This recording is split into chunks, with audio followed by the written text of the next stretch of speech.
ചരിത്രം തിരുത്തി എഴുതപ്പെടേണ്ടത് തന്നെയാണ്.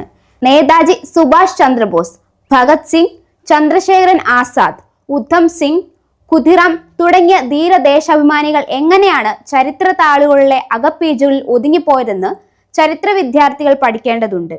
നെഹ്റുവും ജിന്നയും വീതം വെച്ചെടുത്ത രാജ്യങ്ങളിൽ ചില കൂലി എഴുത്തുകാർ രചിച്ച ചരിത്രമാണ് ഒരു തലമുറയുടെ പഠനമായി മാറിയത്. ഇന്ത്യൻ സ്വാതന്ത്ര്യ സമരവും ഇന്ത്യയുടെ സ്വാതന്ത്ര്യവും അംഗീകരിക്കാൻ കാലങ്ങളോളം തയ്യാറാകാത്തവരും ഇന്ന് ഇന്ത്യൻ സ്വാതന്ത്ര്യത്തിന് അവകാശവാദവുമായി വന്നിരിക്കുകയാണ്. അഖണ്ഡ ഭാരതത്തെ വെട്ടിമുറിച്ചതിൽ മനം നൊന്ത ഒരു ശരാശരി ഭാരതീയന്റെ മനോവിഷമം ഏതെങ്കിലും ചരിത്രകാരന്മാർ രേഖപ്പെടുത്തിയിട്ടുണ്ടോ എന്ന് ആരെങ്കിലും പരിശോധിച്ചിട്ടുണ്ടോ? മഹാത്മാഗാന്ധിയുടെ മാറിൽ പതിച്ച വെടിയുണ്ടകളുടെ കൈ ഉയർന്നു വന്ന ആരോപണങ്ങളും അന്വേഷണങ്ങളും എവിടെയും എത്താതെ പോയതും പെയ്ഡ് ചരിത്രകാരന്മാർ ബോധപൂർവം എഴുതാതെ പോയതാണോ?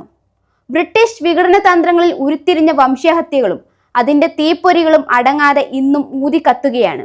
ചരിത്രം വഴിമാറ്റിയ ദേശദ്രോഹികൾ. ചരിത്ര സത്യങ്ങളും സ്വാതന്ത്ര്യത്തിന്റെ യഥാർത്ഥ ചരിത്രരേഖകളും ചില കച്ചവടക്കാർ, സിനിമാക്കാർ നിറം ചേർത്ത് അഭ്രപാളികളിൽ തെളിക്കുമ്പോൾ അതിന്റെ ഭ്രമത്തിലാണ് ന്യൂ ജനറേഷൻ ചരിത്ര ഗവേഷകർ. ഏതെങ്കിലും വംശഹത്യകൾ സ്വാതന്ത്ര്യ സമരമാണെങ്കിൽ എത്ര ബ്രിട്ടീഷ് പട്ടാളക്കാരുടെ തലകളാണ് അവർ അറുത്തുമാറ്റിയതെന്ന് പറയാൻ ആർക്കെങ്കിലും കഴിയുമോ?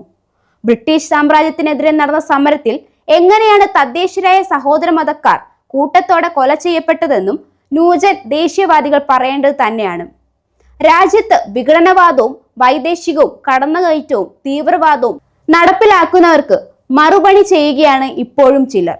ഇന്ന് ഭാരതം നേരിടുന്ന അപകടകരമായ സാഹചര്യങ്ങളിൽ കര, നാവിക, വായുസേനയും കരുത്തറ്റ രാഷ്ട്രീയ ഭരണാധികാരികളും സുശക്തമാകുമ്പോൾ രാജ്യത്തിന് വേണ്ടി വന്നാൽ രക്തവും ജീവനും നൽകാൻ തയ്യാറാണെന്ന് ഏതെങ്കിലും സംഘടനകൾക്ക് പരസ്യമായി പറയാൻ കഴിയുമോ? ലക്ഷക്കണക്കിന് യുവതയെ രാജ്യസേവനത്തിനായി നിരത്തി നിർത്താനുള്ള ആർജവമുള്ള ഒരു സംഘടനയെങ്കിലും ഉണ്ടാകാതിരിക്കല്ലേ ഈ രാജ്യത്ത്? രാജ്യത്തിന്റെ മുക്കിലും മൂലയിലും വിഘടവാദത്തിന്റെയും തീവ്രവാദത്തിന്റെയും സെല്ലുകൾ രൂപീകരിക്കാൻ ശ്രമിക്കുന്നവരാണ് പുതിയ വിവാദങ്ങൾ നിരത്തി ജനശ്രദ്ധ തിരിച്ചുപിടിക്കുവാനും രാജ്യരക്ഷയ്ക്ക് വെല്ലുവിളി സൃഷ്ടിക്കുന്നതും. താലിബാൻ നൽകുന്ന പാഠങ്ങളും കാശ്മീരിൽ കണ്ടിരുന്ന കടന്നുകയറ്റവും ജാഗ്രതയോടെ കണ്ണു തുറന്ന് കാണേണ്ട കാലമാണ്.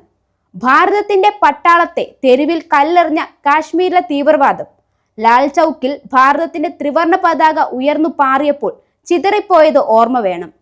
രാഷ്ട്രീയമല്ല, രാഷ്ട്രമാണ് വലുതെന്ന് വീണ്ടും വീണ്ടും ഓർമ്മിപ്പിക്കുന്നു. ജയ് ഭാരത്.